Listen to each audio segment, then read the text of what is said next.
slide this over. I'm going to go through some pictures of what we did this week. And then the team's going to come up, and I gave them 3 questions to go over. Hopefully this is not going to be ornery. All right. So one of the things,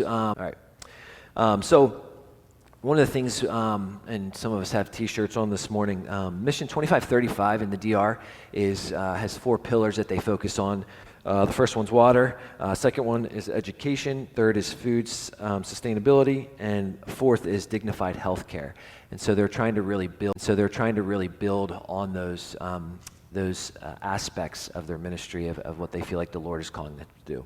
And so we wanted to go down and partner with them and come alongside and help them out in ministry. Mission 2535 focuses on helping to plant churches. They don't plant the churches, they come and support those because Americanos. And so they know that they're not going to have the impact that a local person would have. It's just same here in Williamsport. Oh, you're from out of town? It takes a while to break in. So either way, so we came alongside them, and here's some of the stuff that we did this week. All right, sound had nice blue lights going on. This is us before getting into the heat. This is a nice air-conditioned bus on the way down. This is at the airport, and you're going to have to forgive me because I just went with the pictures that I had, and we were just trying to get it in. I did it early this morning. So this is at the airport. Everything went smooth travels-wise, so that was a praise because that's trying to move 28 people is pretty crazy. Again, there was 14 of us and then 14 from Penn College. We were all together. And so you might be seeing some of them come and visit our church at some point. This is the airplane. Good times in. Actually, they were pretty comfortable seats. There was enough leg room. I felt like. When we first got there, they dropped us off at the national monument that kind of represents their the independence that they got, and kind of like our Independence Hall in Philly, that type of thing. But this was up on a high peak. This is our team. Just trying to, it was warm. We were realizing the heat at this point, and actually we took the picture on this side, but the reality is we spent most of the time in the shade on the other side. And it's just, nice place. After this, we went down, had pizza, and Wayne was really good. Wayne Shepard sits up here, big bald guy. He was really good at trying to encourage us to separate and to divide so it wasn't Penn College, 3rd Street Church. And so at the tables, we were to get to know each other. So these are just the different tables that we got to interact with.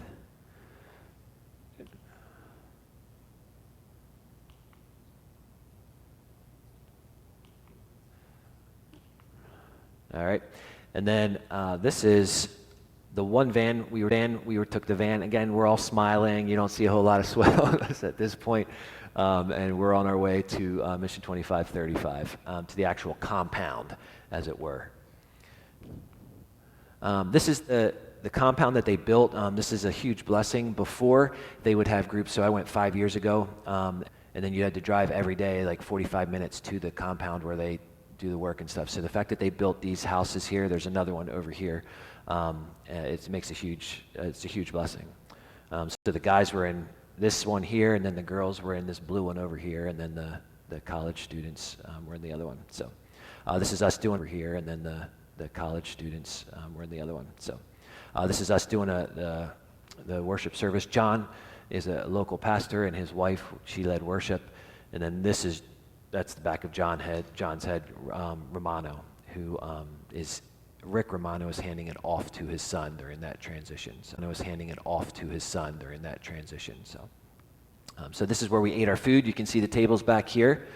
We ate our foods, and then back here is where we wash dishes. So, and there we are washing dishes. Well, some of us. So, some Purcell's getting in on there. Don't miss Scott's face in the back there. There's, a few more. This is the other professor, Rob Cooley. So that was there. And then another day. So they had They had pickleball courts that they had just got done not too long ago, so the kids loved playing on them. And of course, basketball courts. So we did put a new net up, so that's not, so it's nice for the groups to have something to do in the evening, although it's hard because you get back from doing work and and the minute you do any type of 5 minutes of activity, you just start sweating again. And so it's quite interesting. This is the snack shop that John right back here built. That's kind of like his baby. And then they have a souvenir shop and stuff. So it's a nice just kind of chill out place and what have you. So that was the compound. The first day we were there. Sunday's kind of like get acclimated to it, and so it's actually very helpful because I couldn't imagine going right into it right away because you're still trying to soak everything in, the culture, especially if you've never been overseas or whatever. So we go to like a resort kind of that's out 3 times. And what do you think? And the question is, what is the Lord saying to you in the scripture? And it's like, what do you feel like your word is for the week or your phrase for the week? So we just sat around and listened, and then after this we had lunch, and then we were able to go out to the beach, and then the kids lunch, and then we were able to go out to the beach, and then the kids were in the water, and it was like bath water, so it wasn't cold. So they immediately, the Dominicans came over and they were talking, and Talitha was enjoying trying to work her Spanish, and she was in heaven with that, and work her Spanish, and she was in heaven with that, and that's Stacy getting a picture of the group up. I was on the beach taking pics. So yeah, they had a lot of fun talking with them. So now we'll go into the construction aspect of it. So it's hard to actually explain the day. Do construction, or you could do the activity where it was like they were, Monday was house visitation, Tuesday was the orphanage, Wednesday was the dump, Thursday was the youth rehab, and then Friday was the seniors visitation. And so you either chose one or the other. And so, and construction was also in the afternoon. You just kind of help, and you could check out different things and experience different things. So I'm just going to walk through all of the construction that happened, and then we'll look at the other things. So this is the house that they built. This is actually, I wish I would have gotten an earlier shot. None of this was up here. There was only one wall up when we started at the house. They had already put the concrete, but and so this is them us progressing through it. And so here's Gabe cutting the siding. There's a number of us putting up siding, and it was hot. Like, even if you're just hammering hammers, like, it gets hot, and you have to constantly remind people to drink, because you remind people to drink, because you're just sweating and it's evaporating. It's just going quick. There's Frenchie, Ethan French. He actually is a Loyal Sock graduate. I had him in track, so we had a good conversation. Donna Ram worked on the siding down here. There's Toby, siding down here. There's Toby doing the ladder thing. This is the inside. They just put up like thin barrier walls. Yeah, and you see this. This is a lot nicer than what you're going to see. This is a lot nicer than what you're going to see in other houses when we get to the house visitations. You're going to realize how blessed this is. We would look at this and be like, oh, you're going to live in there? And so it's a good, humbling reminder of different cultures and what have you. So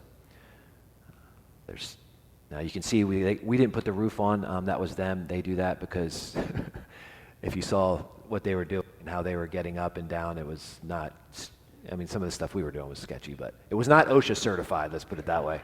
So that they just climb up on the rafters, nothing. So they put the roof on, but then we did all the siding and trim up and everything. And so they leave it open, and they leave it at that point, and then they let the owner do if they want to put electricity or plumbing in. That's on them to do. But we do the main structure, the bones of the house. So there we are, the finished product. So, and then this is the whole group. But we had a really good time with Penn College. So, and then there's always boys. These two found a lizard. You can see him right there. And so the hunt was on to try to catch this guy. And they did catch him. And so the hunt was on to try to catch this guy. And they did catch him. So of course we had to take pictures with the lizard. And what do boys do once they catch the lizard? And other than posing like this, they put it on their face. So, yeah, they put it on their face. So, yeah. All right. Some of the other construction things they did. This was the wall on the one side, and they planted vines all along here. And this was not an easy project. It is so much different than up here. It is thick, dense, rich soil, but it is like heavy, and if it gets any water in it, it turns into clay, and it's just hard to work with. It's almost like rock. Like, it's brutal.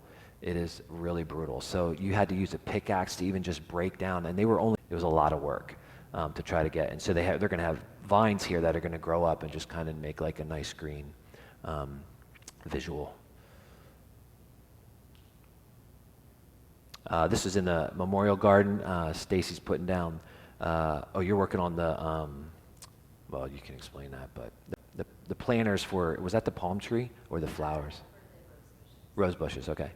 So there's a memorial garden that they put in there just for people to walk through, and yeah, it's coming along really nice. It looks nice. It's peaceful. This is when you first enter. This is a dream that they've had. It's a marketplace ministry, so their desire is to raise funds so that they can help support the local plants. So that's what they do, is they bring in money by doing, and they have a ton of different things that they're trying to work with. And this is going to be one of them. They have cows that they get milk from. They used to have chickens, but that didn't do. They have paintball. They have just a number of different things that they do entrepreneurial. So here, this is what we're doing is we're pouring concrete over here, and we're not using a cement mixer truck. We're using a hand mixer. Yeah, hand mixer. So we're trying to get the driveway going that way. Here's Gabe throwing stone in, and you got to get the right, what was it, like 30 of these and 20 of these, and yeah, they know what they're doing. And you notice they wear sweatshirts. And yeah, they know what they're doing. And you notice they wear sweatshirts. Yeah, they're wearing sweatshirts because they don't want to get darker. So it's every time I've gone there, I'm like, I don't know how they do that. Dalen was the water boy. He was in charge of water. The fun part was doing the wheelbarrows, because if you're not used to a wheelbarrow and you've got cement in it, the last thing you want to be is that guy that dumps it in the middle of the road. So you got to be very careful balancing it, so that was fun. Donoram's having a blast. Yeah. And there's the boys again. So in the tractor, the bulldozer, that's Rick, who is the head of Mission 2535, and that's his son, John. And so we're talking, hopefully they'll be able to come and visit, because he's been to Williamsport before. So, and then this is the church that we were coming alongside of this week.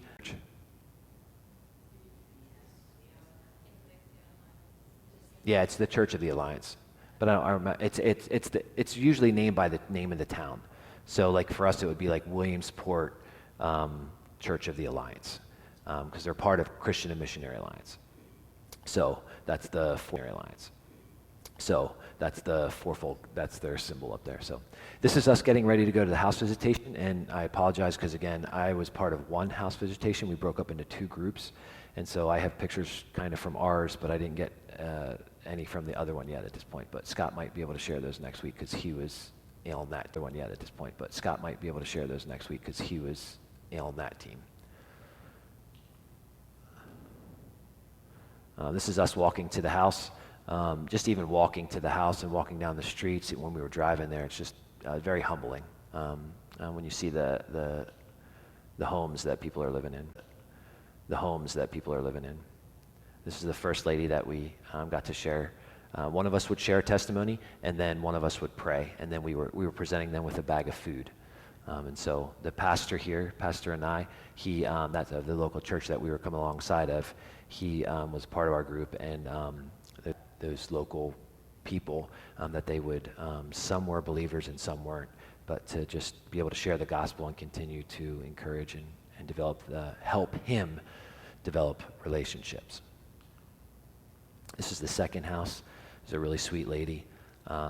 It was interesting because they didn't come in, but it's like there's like 10 of us trying to get into this one room, and they're trying to set up chairs and what have you, but that's very much their culture of hospitality and just being able to be all together. So the third house I didn't get a picture of.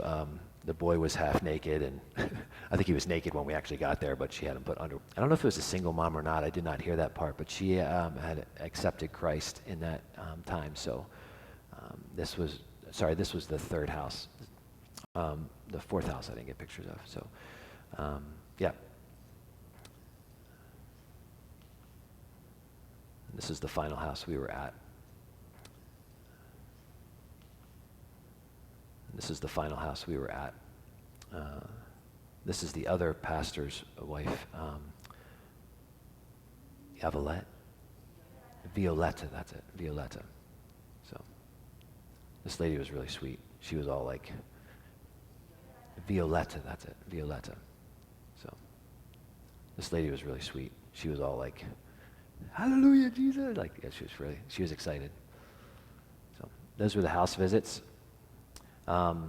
Then we went, the other day we went to the orphanage, and so it was a Catholic school orphanage, and so we got a chance to play with the kids there. And this is John here. He was one of our interpreters, so he was obviously Tony. What did I say? Wow, that's Tony. The Donoram is just observing it all, taking it all in. Avia with the wildfire. She was a lively one. Raven.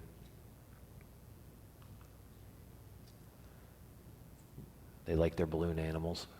For the dump, and so we made sandwiches to hand out at the dump, and we were going to be sharing, Stacy shared a testimony, and Elijah shared a testimony, and then I shared a little message. And so this is us making sandwiches, getting ready for that.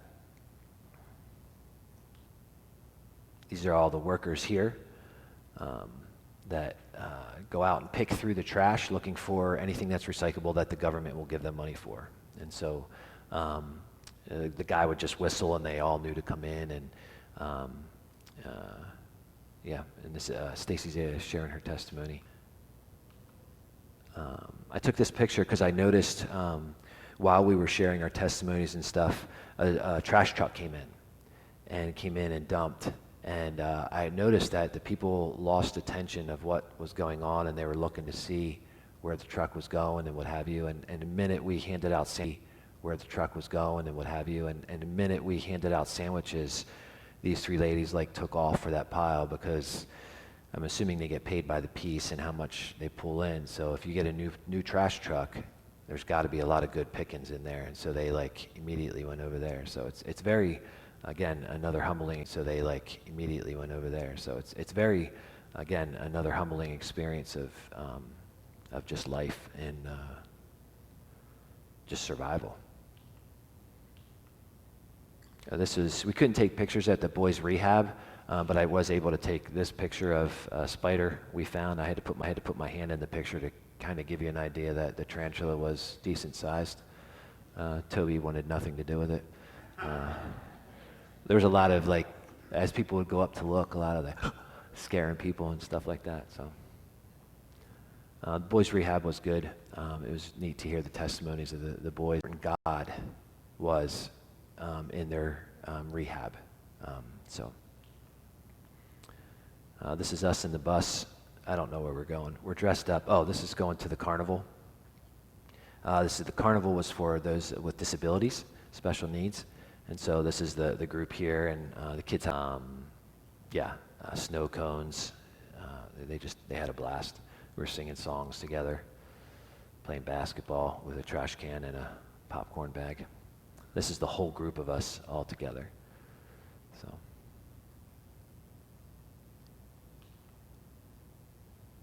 Talitha continuing to work her Spanish, learn a little bit more.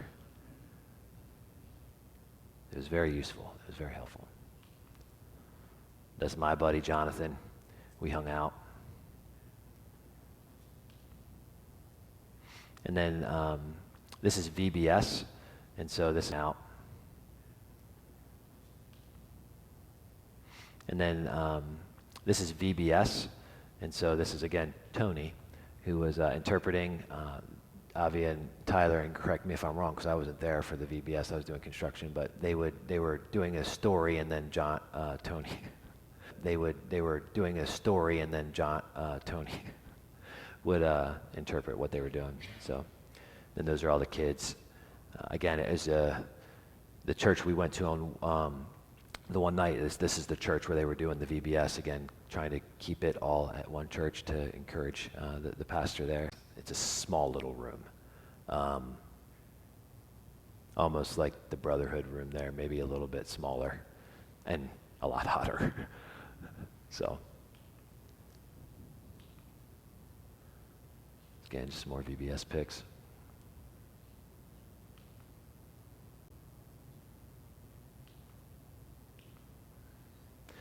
This is the Sunday or the Wednesday that we did go to church service. Again, this is Pastor Anai, and then this is one of the leaders, the elders there, that he actually gave the word that Sunday, or that Wednesday.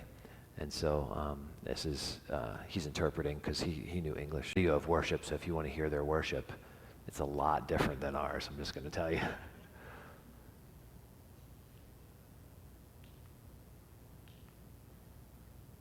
And then after the service, we handed out water filters. That's a big problem, is the water. Even the public water out of the tap, you're not supposed to drink. That's a big problem, is the water. Even the public water out of the tap, you're not supposed to drink. John constantly reminded us of that, and you were only supposed to use your water bottle. You weren't supposed to rinse your toothbrush in it or anything, because you don't know what it's going to do to your digestive system. And so this is the water filters that they the water filters that they give out that they can hook onto a spigot, and then it has a hose clamp that tightens on, and then you attach the filter, and then they show you how to use it, and then how to clean it with the syringe, just spray it through backwards. And so it's an important thing in your life to have at the church. Was a big deal. And again, to come alongside Pastor and I and encourage him in ministry and giving them an avenue to just bless the community. And it's just me and a pastor. These fans are pretty cool too. They rotate around, which is kind of important. It's the little things. And the final picture is, these are Wayne Shepherd's legs. So they have, and again, one of the things, and you can probably look at any one of our legs that went. These little bugs that were up to your knees. And John said when we got there, there would be mosquitoes, but there was these little, I don't know what they were called, no-see-ums? Yeah.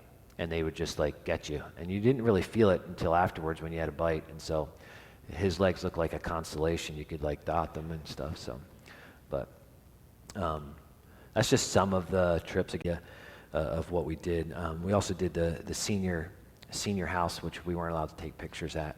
But I'm not going to share any testimonies on that because that's what the group's going to do at this point. So I'm going to invite the team to come up that went.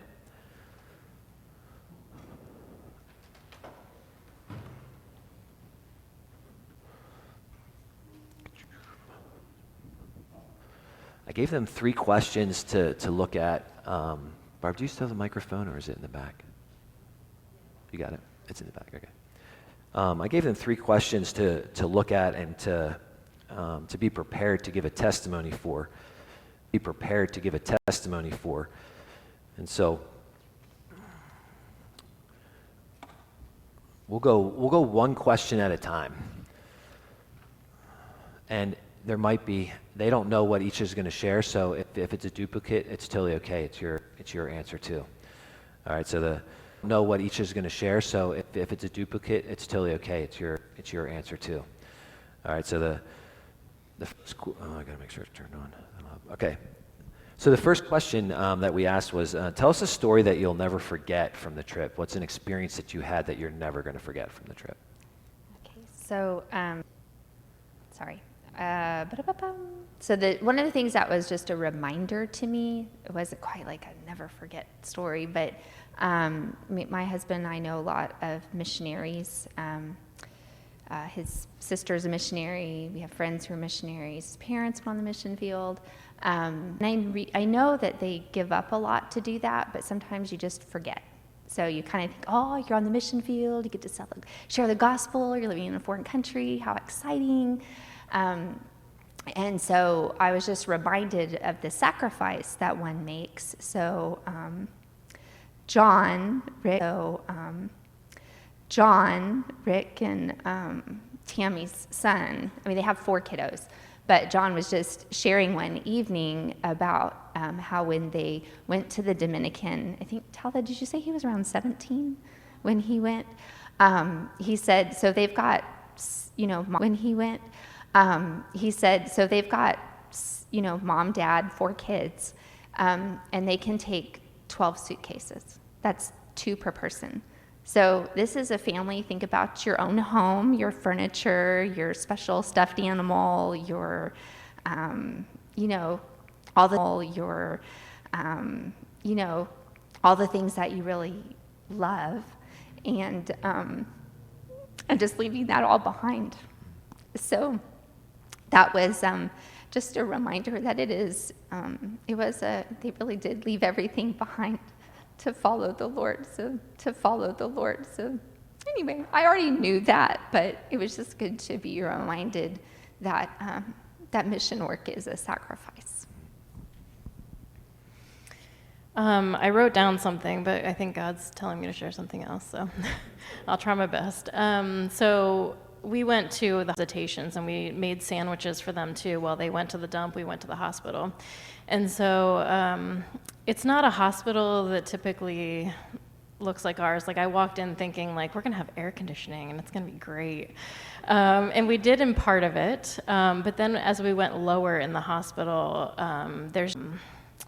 it's just not like our healthcare, right? And so, at one point we got to walk into a room that a guy is missing part of his leg, and there's another guy laying there that is so skinny. I don't know what he had going on, but he was struggling, and there was 3 or 4 people packed in one room. And sometimes you think, like, how is that going to impact somebody, or just thinking through, like, how to share it and what to say, and it's not in my comfort zone at all. But I was able to share a story that has happened to Dalen and I over the last year, and one of the guys was able to accept Christ. And so it was just that has happened to Dalen and I over the last year, and one of the guys was able to accept Christ. And so it was just a really powerful moment in sharing what God has done in our lives. And so we're just praying for him that the pastor said he will come back and visit him and, kind of touch base with him. And so we're just praying that full moment in sharing what God has done in our lives. And so we're just praying for him that the pastor said he will come back and visit him and, kind of touch base with him. And so we're just praying that God will really just move in his life. And it was just really impactful to share our stories, even though it was hard and it was uncomfortable. Okay, so when we did the house visitations, we walk into this one house, and there's like this lady, she's like giving us chairs, telling us to sit down. And it's just like this one room, small, close space, all dirty, like just a little fan in the corner. And we start praying with her and all this stuff, and she's just praising God like I've never seen before. And I'm like, man, why don't we like do stuff like that? Why don't we like praise God with that kind of energy? But she's there just raising her hands, praising the Lord, all this like just amazing stuff. So one of the things that I'll never forget is yellow lines you can't pass, you get pulled over. It's optional in the DR. You don't need to.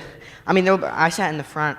I mean, there'll be situations where there'll be a parked car, you'll be like really close to it, and you don't have much space, and a guy on a motorcycle will just come right through. I mean, motorcycles just flying by. It's not, the roads aren't the nicest, so it's a lot of bounciness, and it's really hectic.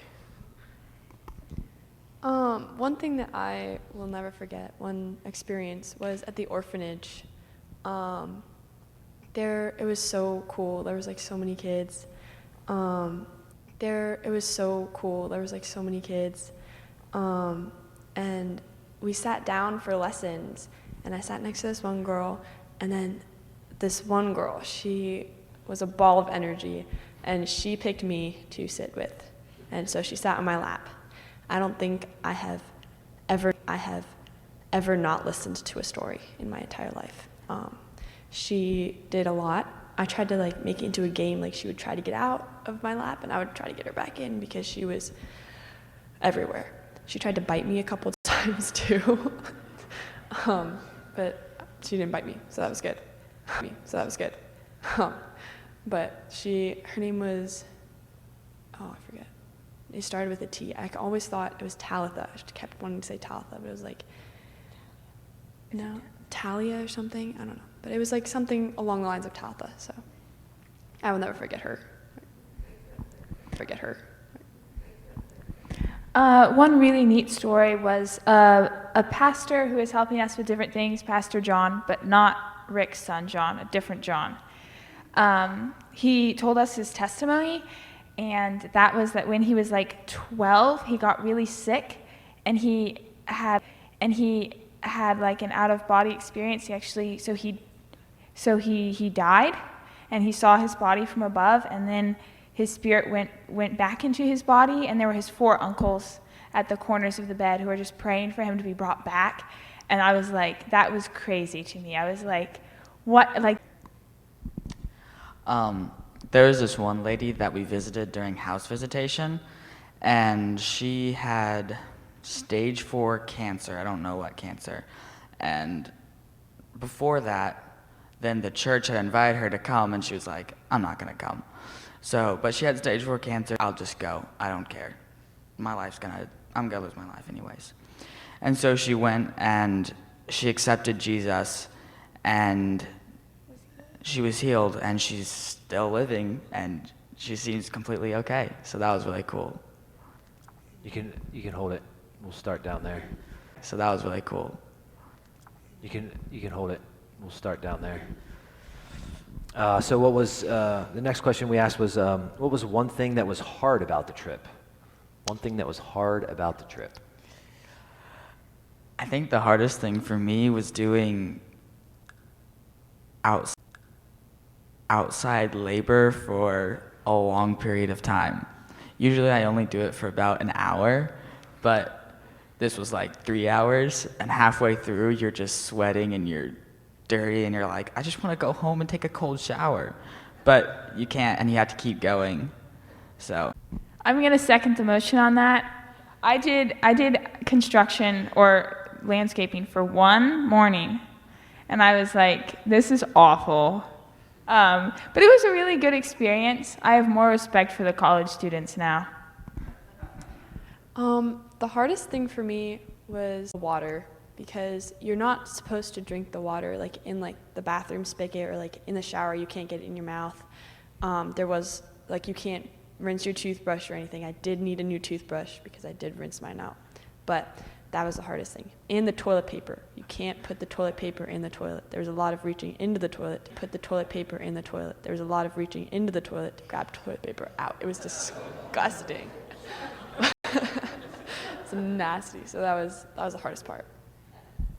Hardest part for me was probably whenever we'd go see kids, you'd want to talk to them, but I mean the most I could say was like dog and cat and so yes and no. It was just really difficult wanting to talk to them and not being able to.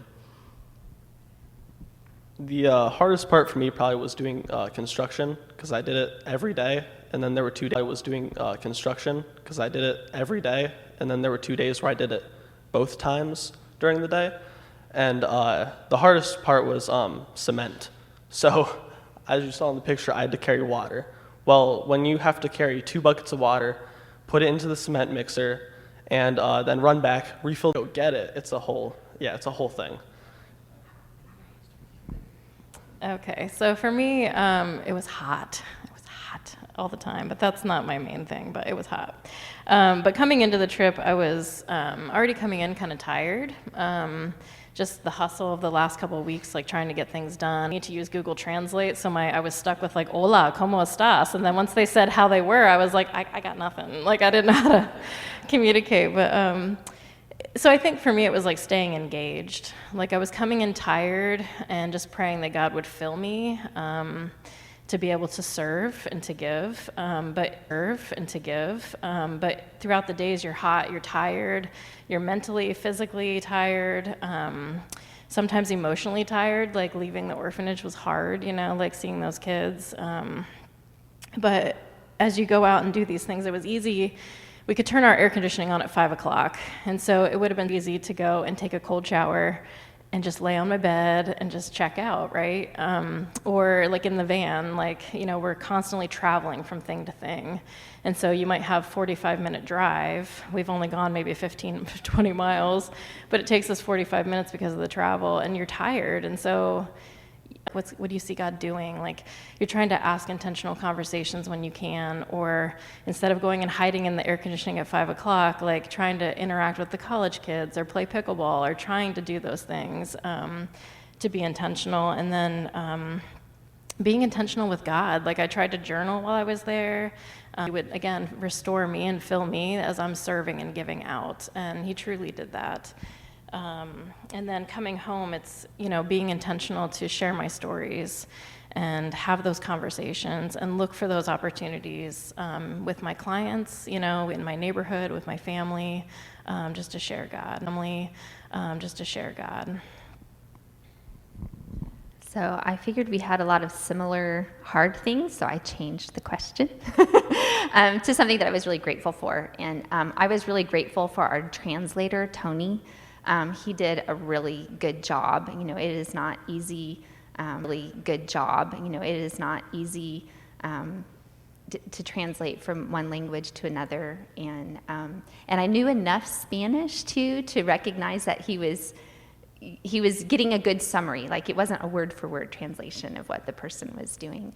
And he was just also very energetic. So I only went to the, and he was just also very energetic. So I only went to the VBS the first day on Monday, and so they would we'd had like a reading, and they would read the story, and then he would read, you know, you read a little bit and then he translates. Well, you could tell he was translating, he was I knew he added a few things to it, so that was just fun. And he was also willing to answer questions, so because I have lots of questions because I couldn't ask people things, so I'd kind of ask, well, what's going on, or what's this, and so I just really appreciated him. He did a really good job.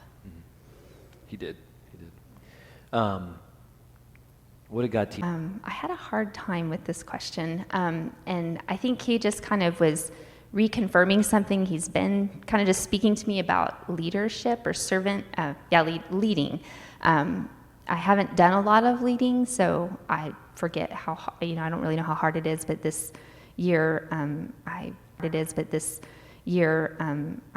led the volleyball program and realized how difficult that is and how helpful it is when parents are supportive and things like that. And so, so anyway, I was just kind of watching Rick and Tammy and just realizing, you know, that they they started this a long time ago. They came and they're basically the church, the DR church asked the American church, you know, can y'all send us people to help with our churches because we need buildings. And so that was their main teams coming to build churches for people, for existing churches in the DR. And so just, you know, again, the sacrifice that they made to do that, and then how much work that requires. And so just being reminded to be a good, what do you call it? A good underperson. So when you're not leading, being a good follower, you know, there are ways to help our leaders and make it easy on them, and then we can also make it very hard on them. And so just being reminded to do what you can to make it easier for them. To do what you can to make it easier for them. Okay, so in the beginning of the books, they gave us Mission 2535 books to kind of go through each day. And it kind of gave like a brief like mission statement. And so in my journaling, I kind of wrote it down because it really stuck out to me. But we are to live beyond ourselves to make a difference. And so kind of the same concept that Stacy said, where God kind of keeps reminding you, it's like that dying to self and looking for places that you can serve and knowing that it's sometimes in the little things that we make a difference. It's not always these, always having to do big trips, but it's in the little day-to-day, like asking God to show you, is there someone that I need to talk to? Is there somewhere where I need to pause and help somebody? And the mission statement was, Jesus is not asking us to do the impossible, only that we love those in need. And so, need in our country and need in the DR seems very different now that I've seen it. You can see the pictures and like see the stuff, but it's to be there's so many avenues that they are in need. And so as we look around to people that we can love through their need, sometimes it might not be a physical need that we need to fill. Like we talked about the last day there, that they might be spiritually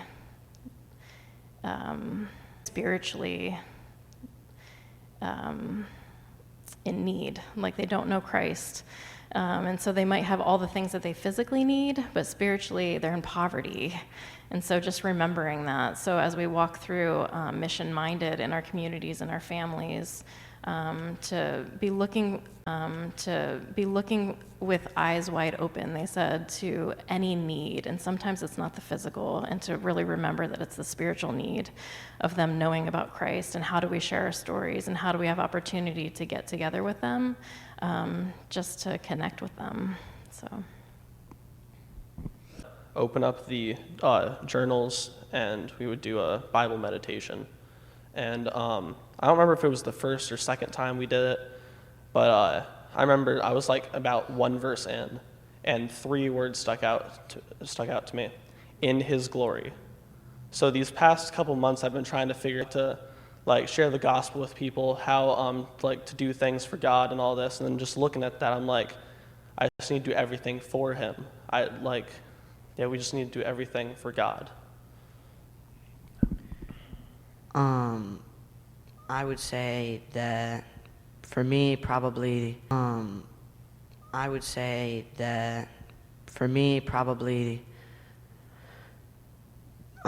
they don't have much in their houses or any water and food, and they know that they need stuff. So when we tell them, they typically seem to accept Jesus more readily because they know they need stuff. Here, we have running water, we have electricity, plumbing, food, we have everything we need. So the people here don't tend to accept God because we always need God. What God taught me was not to judge people because of what they have or what they wear, how they act. Because there was a lot of houses we went in and I was like, oh, like this is small, and like, oh, like my house is bigger, but I have a lot. But they still praise God, and they probably are more grateful for that stuff than I am. Because like at the VBS, there was a question that was asked. It was like, what in your life, like, are you much? And I think I didn't hear any of the answers, but I think either it was Miss Jen said that a lot of the kids were saying like water, electricity, like stuff like that, which in a VBS here, kids would not say that. They would not say electricity. Which in a VBS here, kids would not say that. They would not say electricity. They wouldn't say water. They would say like something else, but they would not say electricity or water. Like what? Oh yeah, like your game console. But the kids, they didn't have much, but they still loved the God. But the kids, they didn't have much, but they still loved the God, and they still praised Him. And yeah, they were more grateful for their stuff than I am of it. So just to be grateful of what you have. The thing that the Lord was teaching me was we were doing. The thing that the Lord was teaching me was we were doing things, and they weren't like the different VBSs and the ministry things, and they weren't like super hard, but they weren't things that I would necessarily choose to do if I weren't a Christian. So I was praying about that, and I was like, Lord, how do I have the right person? Easy to try to just like hurry through them, but if you're flew somewhere to do something, then you really realize that you don't want to hurry through it, because that kind of defeats the whole point. And so he just reminded me of a verse that I memorized about, and Christ died for all, that those who live should live no longer for themselves. It's about now really helped my heart and my perspective on that. And that's something that I really want to try to remember here, because sometimes you don't feel like you need to live for Christ when the things you are doing might also be for you. But remembering to live for Christ even when I'm doing something that's enjoyable or that I understand more. I think God was really teaching me humility. Over the months, then, he's been kind of showing me that I need to deflate myself a little bit, because I have pride that I need to get rid of. And on this trip, just seeing people that have nothing, and still seeing people that have nothing, and still being joyful, that really taught me that I guess, as obvious said, I don't need to judge people because they have nothing. Just because I have stuff doesn't mean I'm better than them. We're all sinners and we all need Christ. I have stuff doesn't mean I'm better than them. We're all sinners and we all need Christ. He died for all of us. So, not looking down on people, that's something that he really taught me on this trip. Amen. All right, I want to give, if you guys have a question that you want to ask for the group. All right, if you guys have a question that you want to ask for the group, they won't necessarily all answer, but I just want to give you guys, and again, we'll have the coffee and conversation in the fellowship hall afterwards, but. I know you all talk about being really hot over there. Is houses that make it a little cooler? They don't have screens.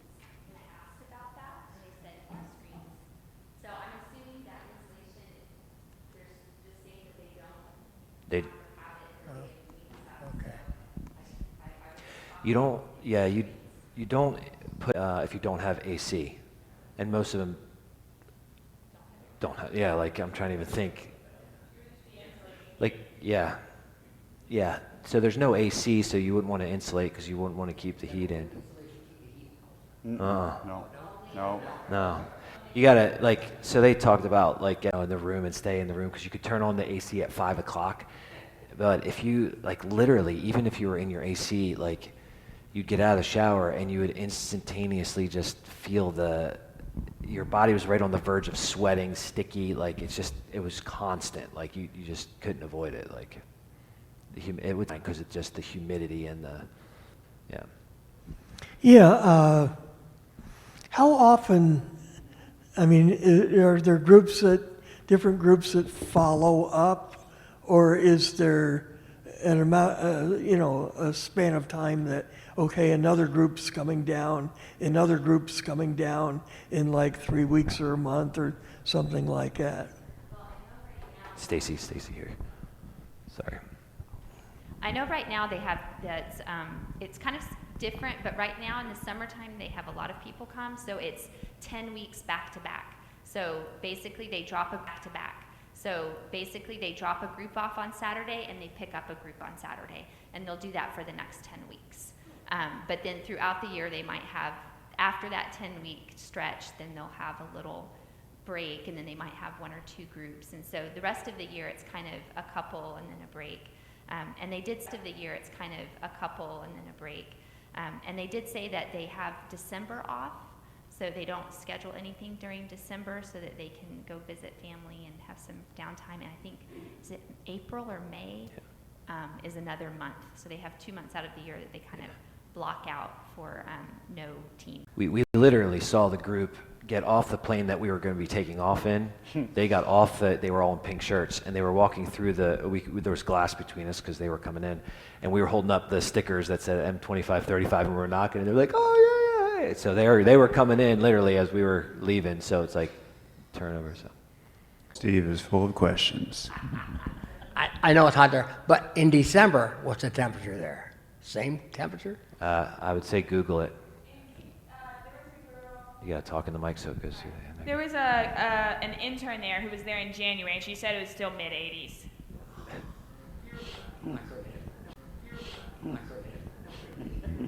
And it's humid. It's humid heat. Like Yeah. it's not as dry. So I always laugh when people say around here, "Oh, it's so humid outside," and I'm like, "Yeah, y'all have not lived in Florida. You've not lived. That was humidity." Yeah. So that was humidity. Yeah. So I was amazed at how quickly we went from complaining about the heat to complaining about the AC on the bus.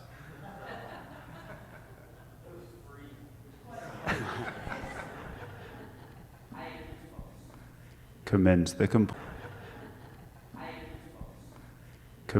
complaining. All right, any other questions? Ron? I have a lot of questions, but I'll tell you, I just sat here in the memories of my experience on mission trips, every one of them. When you spoke about orphanages, I just love to go in. They just wanted to be held, all ages, from infants up, and to be said. We didn't speak the same language, but you could speak the language of love, which I think all of you have done a wonderful job. I just said you were. Believe me, it never goes under 7 to 80 all year round. I lost 16 pounds there in 3 weeks. We were there 3 weeks. It changed my life. That was my first mission trip. Ukraine was different. We froze there because they didn't have heat, and we would go in the summer. I had a couple experiences, but we went after Christmas one year, and I was cold for 2 weeks. So I just thank you, all of you. After Christmas one year, and I was cold for 2 weeks. So I just thank you, all of you. I really wanted to go, but I am so glad through you I was there today. So.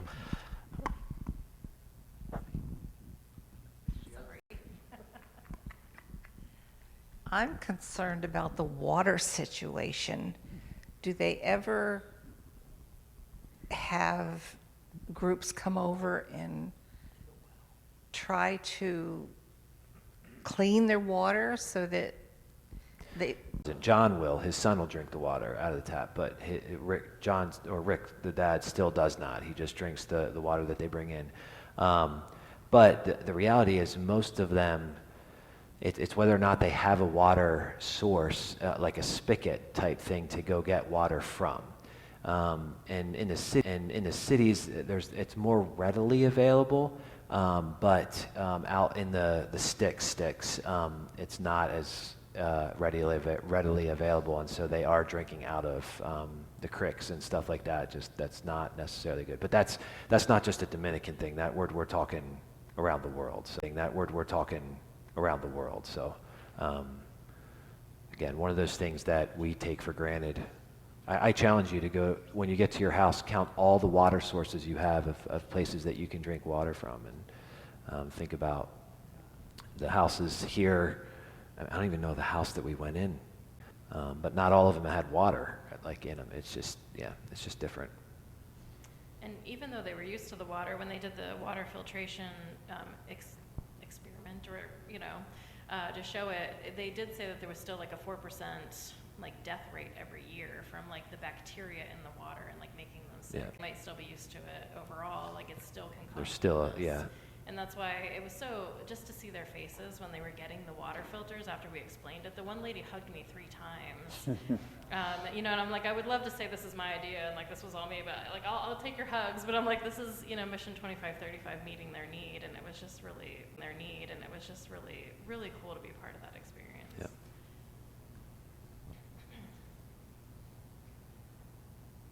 Anybody else? All All right, thank you. You guys can have a seat. You guys can put your hands together for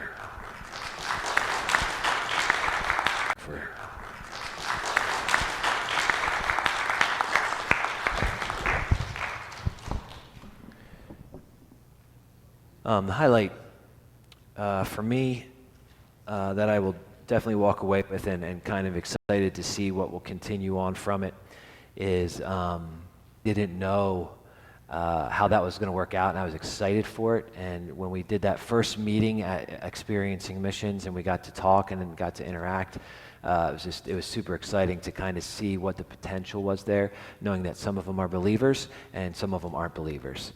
And obviously having Wayne as the hub there of the connection point, and he can share maybe next week about his struggles with that being the hub.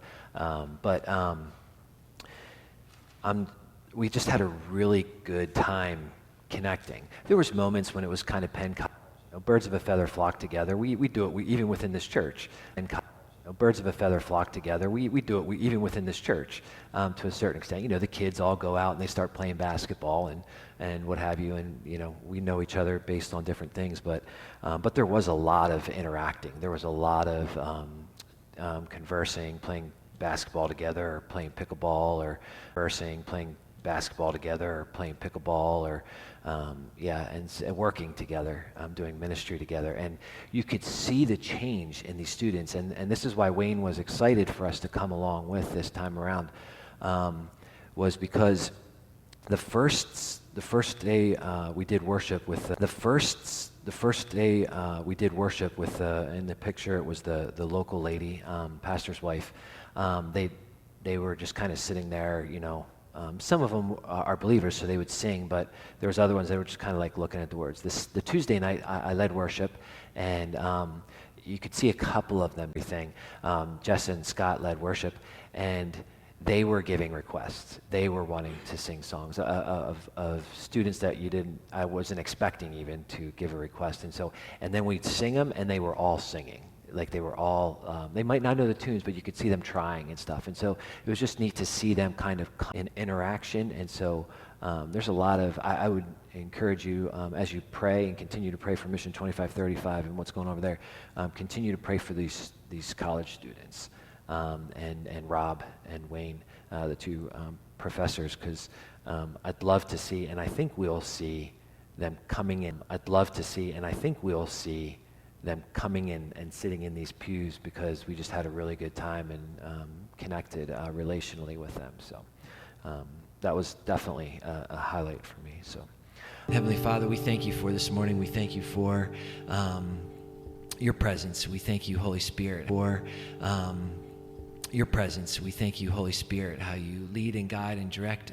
I thank you for this church family. I thank you for the support and prayers for sending a few of us overseas to come alongside brothers and sisters in Christ in their ministry in the Dominican Republic. We pray for the church today there, that you would grow it, that you would bring souls to your kingdom. Lord, that you would use the local churches, that you would continue to give Rick and Tammy and John wisdom as to how to come alongside the churches. And Lord, for here in Williamsport, as we heard in testimonies this morning, Lord, help us to know the needs and be aware of the needs. They may not be physical, but we know that they're spiritual. There's plenty of spiritual needs, and they need you. And so help us to know what that looks like, how to build those connections. We don't necessarily aren't bringing water or food. And so we need your wisdom, Holy Spirit, how to build those relationships in that, and so that we can share your gospel message with those around us that need you. And so, Lord, may we be your missionaries today and